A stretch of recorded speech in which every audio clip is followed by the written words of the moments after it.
Hi, my friend. Danielle Lynn here. So, I was going to share with you a video that's really going to help you with some of your questions that have been coming up. I know a lot of people have been asking me questions, especially about specific spiritual perspectives. And, you know, there are so many doctrines out there are so many different ways that we can approach life that can get really jumbled and start bringing us to question, well, what really is true for me? What am I resonating with? A big question can be, am I being discerning enough? Am I closing myself off? Am I not taking in all the possibilities and awarenesses around me? And I think, first off, if you're asking yourself those questions, that in and of itself is such a huge deal. The willingness to be to be wrong, the willingness to open yourself up to new perspectives, the willingness to shift your views on reality. These are all key to being a master creator of your reality. Now, when you're experiencing something in your life, it's doing one of two things. It's like technically three, but we're going to go with two. It's either helping you expand from the space you're in, or it's helping you contract into yourself. And whenever we encounter something, it either feels very expansive and opens us up to new perspectives and helps us consider new things, and it feels like growth and addition, or it contracts, it it narrows, it brings into a closer sphere, it goes within itself. And we can see this in all levels of reality. We can zoom out and we can zoom in. We can expand or we can contract. And this isn't really a right or wrong discussion. It's just more of a matter of looking at creation from the perspective of, am I expanding from where I'm at, or am I contracting and narrowing and going in from where I'm at? Now, when someone's offering you a view of reality and you start to feel contracted, maybe you start to feel little or narrow, or maybe you feel really unsettled. One of the most important things to do is, while you are experiencing something, and this is the same for if you experience a lot of euphoria and joy, whenever you're in the heightened state of emotions, it's so important to give yourself the space of discernment, because this can go both ways, right?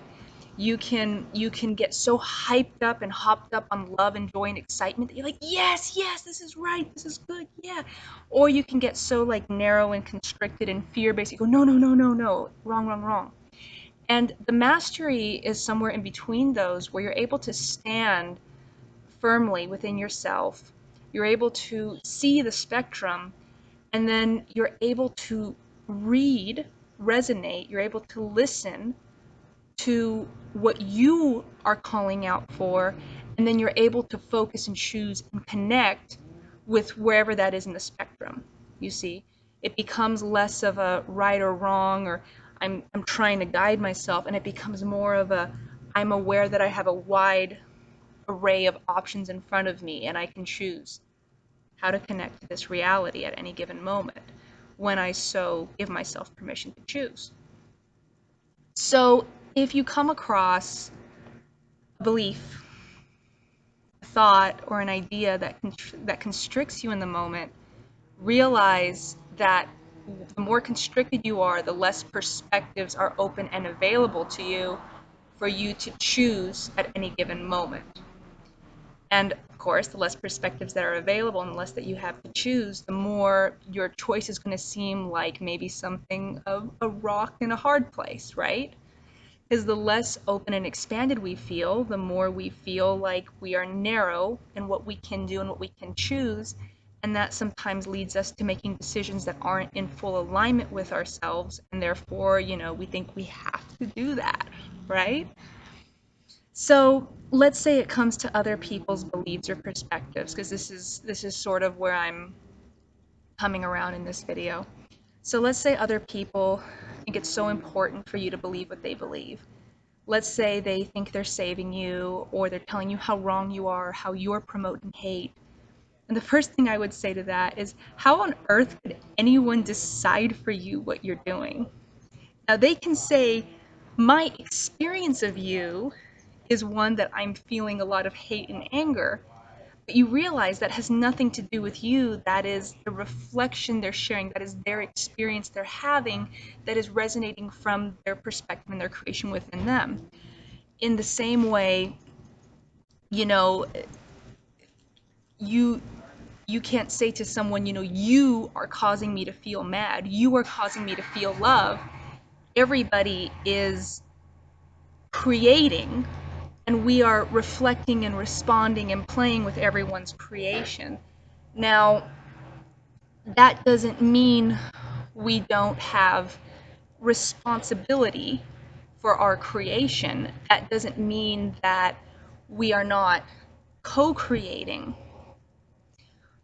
But there's a very fine line here between talking about co-creation and talking about giving someone else power, perceived power over your reality.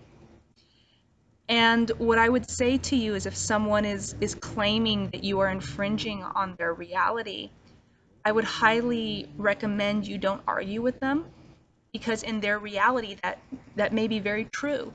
In their reality, it's absolutely true you're doing that. The question to ask yourself is, in your reality, is that what you're doing? In your reality, is that what you're doing? And if it's not, and you'll know, you're like, okay, well, I was just standing here, I wasn't doing anything. If you know it's not, then in the most loving, peaceful, neutral way, make any appropriate step to shift yourself from that situation. Because the big thing here is, it's not your job to change that person's reality. And not only is it not your job, it's very dangerous to start assuming that you know what another person's reality should or shouldn't be.